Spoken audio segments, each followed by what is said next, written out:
You have 150 people, there's just drama, and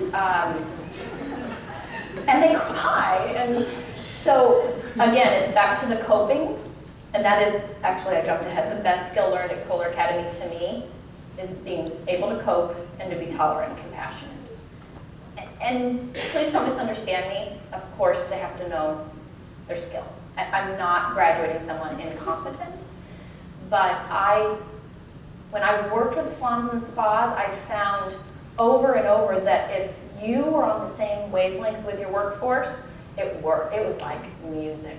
It was like they worked hard and you came in and payroll was met and sales were high and it just kind of jived. And when you weren't, that's where all the drama, oh, she's my top producer. Yep, she is your top producer. I know, but she brings in $2,500 a week. Yeah, I know she brings in $2,500 a week. And she's a Cancer. So she's destroying everything in your salon and spa. What are you going to do about it? I cannot afford to graduate students that don't have a deep and meaningful understanding about your businesses and what drives them. And that's a good handshake and taking care of someone and retailing and up-servicing, etc. So I teach them about nets and flames. Did anybody see the primetime special with Randy Pausch and Diane Sawyer interviewed him? Oh. When I make that noise, you just got to write down Randy Pausch. Like it's one of those moments where he's a professor at Carnegie Mellon, and he teaches some ridiculous thing like virtual computers or something. I don't know. That's not what he teaches. You know what he teaches? He teaches people how to behave. And he got pancreatic cancer, the worst cancer you can get. Remember? And he wrote, and so he had his lecture, and it's called The Last Lecture, and he has a book out right now. Oh, let me say that he said something that was so great, and it was in my assembly the next day. He said, or Diane Sawyer said to him, I can't believe you're dying. How does this make you feel? And he says, well, I have two choices. Personally, I don't feel like it's unfair because I think life's about a dartboard, and you throw the dart, and I got hit. Wow. Because I would be thinking it was pretty unfair if I was probably in his shoes. He said, so I have two choices. I can curl up in a ball and start crying because I'm going to, basically, someone's going to push my family off a ledge. He has 3 young children and a beautiful wife. So he says that, I'm going to die and they're going to get pushed off this ledge. So I can roll up in a ball and cry about it. Or I can start setting some nets. And his nets were he invited a gentleman to come in that was their neighbor to be a male role model for his children. He invited his uncle to move back to town so that his children could grow up because they weren't going to have a male role model anymore. So, right, 1 week later, my pear on my apple tree that couldn't come to work, 14 days in the first quarter. Too much. I was a little too tolerant on my part. So I said to her, you're going to need, she's a great educator. You're going to have to go part-time because you work part-time anyways. I just pay you full-time. You can't get to work, let's move you to part-time. And she couldn't do it. And I kind of knew she couldn't do it. It wasn't going to work out for her. So she had to resign. So I had to go into this student assembly and announce that she's resigning. And everyone on this side of my room was like, yeah, who's she? They hadn't had her yet. Wasn't their teacher yet. And there was a group of about 25 of them that were her student. And they instantly, like, bubbling eyeballs and, sobbing and sadness. And I kind of got through it, announced it, went on my way. Later on, I saw one of the students who was really hurt by the news. And I said, Shasta, how you doing? Which I normally don't ask, because sometimes I get a really big response. And I said, Shasta, how you doing? And she said, I'm setting my nets. She's 18. She turned 18 in my school, graduated from high school early. Possibly one of my most talented technically, kind on student council. She's 18 and she got voted out of all the other students on student council. She's setting her nets.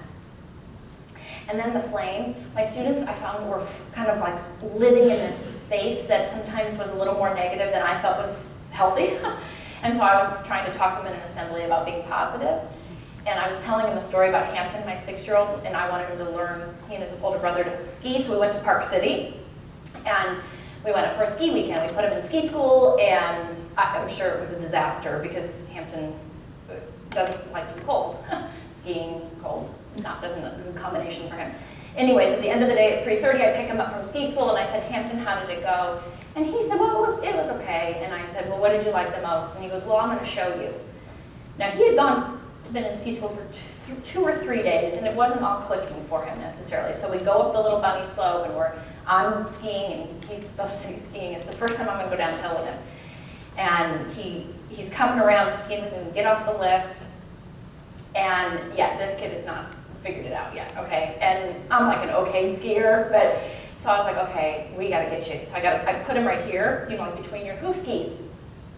Okay, so you kind of get the idea, right? Whatever, it's two boards of wood, and you just go down. And so he's like in between my legs, and I got my poles underneath me, and I'm trying to like hold him like this, and he's about, I don't know, 62 pounds. And he's going, and he's screaming at the top of his lungs, flame on, mommy, flame on. Which is from like the Fantastic Four movie where the guy like bursts into flames. I think he thought I was going to be able to do it. If you ever go down the mountain and things, I taught my students that, you know, they just got to get through things, and sometimes they just got to yell flame on because the guest is mean, the hair color turned green. I don't know what you're going through, but you better build your nuts and your flames. Okay. We're built on cultural values. Pink shampoo does not matter. I know that is disturbing to some people, but it doesn't, because there's a lot of good shampoo out there. People matter. People matter. And if you figure that out, you've solved 99% of it. You have a good cultural guidepost. I have 2 pink chairs in my office. And this is sort of back to, come on, let's walk and talk. I really try and monitor who's, and this might be good advice for you, managers and owners, who's getting through to talk to you about what. And I'm not trying to say you need to be set aside and put in a corner or up on a throne or anything. But when I opened the school, I made a very big mistake of just being like, open door policy, come on in, let's talk. And so people would be like, can I meet with you, can I meet with you? And I was meeting with people about, like I was like, well, what is the rest of my staff doing? Because I'm meeting with everybody about everything. You know, like, do we have anybody working here? And, because I'm paying you. So I had to start monitoring my pink chairs. So I have these 2 pink chairs in front of my desk. And I started realizing that if I explained to my staff and students when a pink chair conversation was appropriate, it helped me tremendously.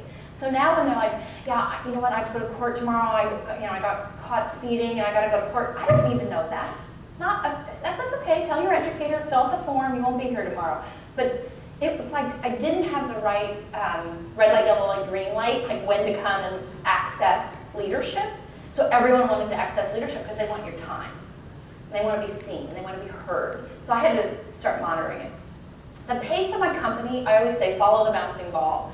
Someone will come and say, I don't know what happened. The DVD was gone and I couldn't teach it and they're never going to learn the Marcel. Go, follow the bouncing ball. Find another class. Find something else to teach. We're going to be okay.